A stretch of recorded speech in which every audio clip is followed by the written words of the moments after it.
Welcome to the channel, everybody. Today's the day, December 18th, where the ATF has put on the Federal Registry open comments for proposed changes, and I'm going to just read what it says on the Federal Registry here. This is in direct correlation to what I posted yesterday. Objective factors for classifying weapons with stabilizing braces. Alright, I'm going to try my best to leave personal feelings out of this and just give you the facts so you know where to go, what to do, and how to do it. And so everything I'm talking about here, the Federal Register, I'm going to have a link down below. I am going to start with reading something from SB Tactical. They are I believe they're the world's leading pistol brace manufacturers. They're the ones in the hot seat right now. So, since I don't prep my stuff prior, I have to scroll up and down and make sure I'm on the right thing. This is coming from Soldier Systems Daily, or soldiersystems.net is the actual website. And the title is SB Tactical, Proposed ATF Regulations, Nothing More Than Registration Scheme. Bradenton, Florida, December 17th. So they posted this yesterday. SB Tactical learned on December 16th of the ATF's plan to publish their proposed objective factors for classifying weapons with stabilizing braces. They keep air quoting these, or quoting these things. I'm air quoting. Guidance on, and then it gives a Federal Register number. Will begin open for comment today until January 1st. Generally speaking, on the Federal Register, things are 20 to 30 days. I think we're getting screwed here. We're getting railroaded a little bit. I don't know a lot of people that peruse the Federal Register, much less do it over the Christmas break. But anyways. They go on to say, our hope was that the ATF would finally take a transparent action. Really? You really thought they would do this? Really, SB Tactical? Come on, man. Anyways, the transparent action to provide clear criteria for a brace-equipped pistols that would give manufacturers and consumers a way to see if the products met ATF's shifting expectations. Shifting is an understatement. Oh my gosh. Instead, the document is thinly veiled blueprint for the largest firearm registration and ultimately potentially confiscation scheme in U.S. history. That's their words, not mine. I want to be really clear here. I've read this thing a few times. This is not a outlaw or outright ban of pistol braces.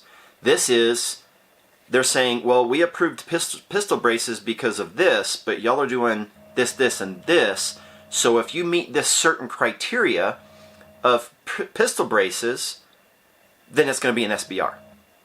And we'll go over those criteria one more time. But there was a really cool piece of this article that I wanted to go over here. And it's basically, they say, this is SB Tactical, and I 100% agree, so you can put my name on this too. I don't care. Like anybody cares if my name's on it.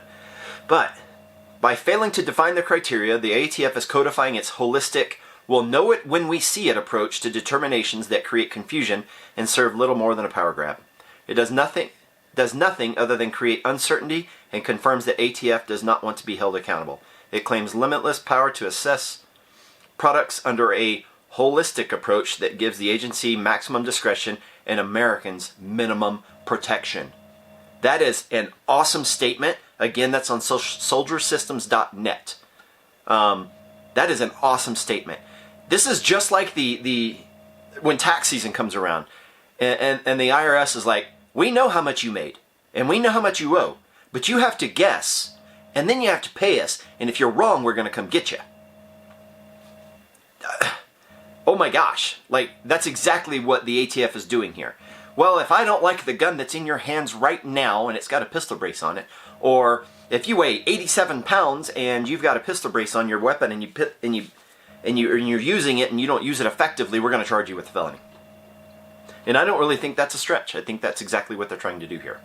And so it's got an agency that, and I'm sorry, I back onto the Federal Register site. It states agency, who posted it, action. It's a notice, request for comment. It's got a summary, dates. Dates are important here. Written comments must be postmarked, and electronic comments must be submitted on or before January 4th, 2021. Commenters should be aware that the electronic federal document management system will not accept comments after midnight Eastern time on the last day of the comment period. So if you don't live on the East Coast, where half of America does, you need to pay attention to that time. I live in Mountain Time, so it'd be 10 o'clock. All right? There's an address if you want to mail something in. Hey, if you like writing letters, knock yourself out. Go for it. Send them a couple. Just change your name or something. For further information, contact, and then there's some stuff there, supplementary information. Then the whole document gets listed out.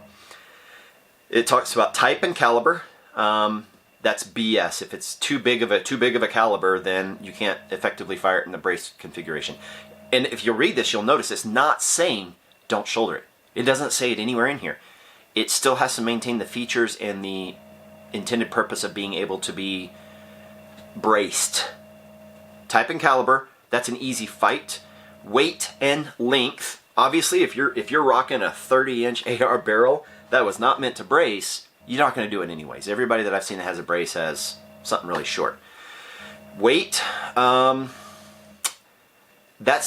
man, that is so subjective. That's so subjective. You know, how much does your AR weigh? You know, I don't know. Could I brace that? I don't even have a brace, and I can hold it fairly steady. You know, so who knows? I think they're just talking out of their colons. Anyways, length of pull. If the length of pull is too long to where you can't stabilize it. I'm going to give you a really cool lesson here. If you don't already know this. Alright. Should have done this a while ago. Alright. Check it out. Length of pull. Put your buttstock in the crook of your arm here. And if you can reach your trigger like this, then you're good. That's your length of pull. Guess what? I could attach a brace right there. So then, that's a good length. It's not a go-around. It's an anatomical, physical actuality. So, if you got one longer than that, you're probably not getting a good cheek weld or a good sight picture and all that anyway. So anyways. Attachment method, they're talking about all these different spacers and all this stuff. That's still super arbitrary. I'm not even going to really discuss that any further. I really want you guys to go read this for yourself. Design features, it talks about the comparative function of the attachment when utilized as a stabilizing brace compared to when you're using it as a shouldering device. Again, go read that. I'm not going to go into big detail. And another stupid point I brought up yesterday, aim point. Not the sight. The whoop. It basically says if you got something on there that you can't, if you're trying to use it as a pistol brace and you shoot high or low with it, then it's not a stabilizing brace. That's stupid. Like, that doesn't even make any sense. This is clearly written by people that don't know guns. Secondary grip, that is no surprise to any of us that know anything about this. If you put a front grip, not an angled foregrip, those have been said to be okay. You need to check your own laws, your own interpretation of the law for that. But a vertical grip of any kind on the front of a pistol, not acceptable. Sights and scopes, if it's something with parallax where you have to get behind it. So basically, like, I've got a red dot. If I could hold it out and use it. But if they're saying basically that incorporation of sights or scopes that possess eye relief incompatible with one-handed firing. Okay, so LPVOs, magnifiers, scopes, things like that. I wouldn't put a scope on a pistol. I would put a magnifier on a pistol, and I would put an LPV on a pistol. But we all know how we use that. So peripheral accessories, I'm not going to go too much into that. So really, at the end of the day, at the end of this document, it basically says this is not law. It's not. It's an interpretation, again, an illegal infringement on your rights. And it's... If the ATF truly understood anything about guns, they would know that short-barreled rifles are less lethal. Criminals are still using them anyways. The government doesn't care. This is a move from the Biden administration. I'm not going to go much more political than that. They're also after polymer 80s, ghost guns, things like that. So I'm gonna stop there. I really want you to read the entire document before you comment. And like I said, grab your little cookie or whatever you're eating for the day. Grab you a drink. Sit down, relax. Don't be pissy when you type this out. But go to the link below. This is straight to the Federal Register. And I'm scrolling back up just so I can get it right here. Yep, Federal Register, the Daily Journal of the United States Government. National Archives. Anyways, document has a comment period that ends in 17 days, and then and this is just below where it has the title. It's got a green button. It's big on your screen. It says submit a formal comment. Take the formal part seriously. Make sure that you understand that you're talking to bureaucrats. They don't speak gun language. They don't care about your guns. They care about the evil features of your guns. And so comment in a way that lets them understand reclassifying this is, number one, going to make more criminals. Because people aren't going to go register these things. I've also heard online that, oh, there's going to be a free registration period. I'm not even worried about all that. I want you to come on here and make a good argument. And then let's bombard them.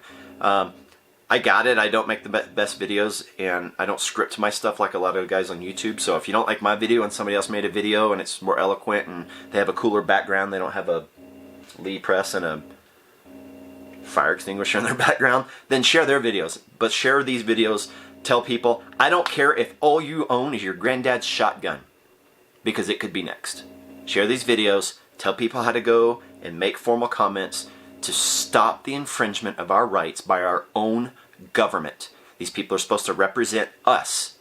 You, and me. I think I got all my subscribers on that one. Tell them what you think, and tell them this is an infringement on our rights. This is a violation of our Second Amendment, period. If it attaches to a gun, good, bad, indifferent, dumb, stupid, whatever, I don't care if it's ugly, cool looking, doesn't matter. If it attaches to your gun and allows you to shoot a gun, then that's your Second Amendment right. And nobody's going to stand up for it better than you. Everybody's got their own interpretation of it. Where are the gun organizations? And I will say, the Gun Owners of America has already filed a petition. I think the Second Amendment Foundation has. No, they haven't. The NRA can suck it. I'll just leave that alone. So, get out there, get the word out, submit a comment, and do your part. And with that, stay tactical.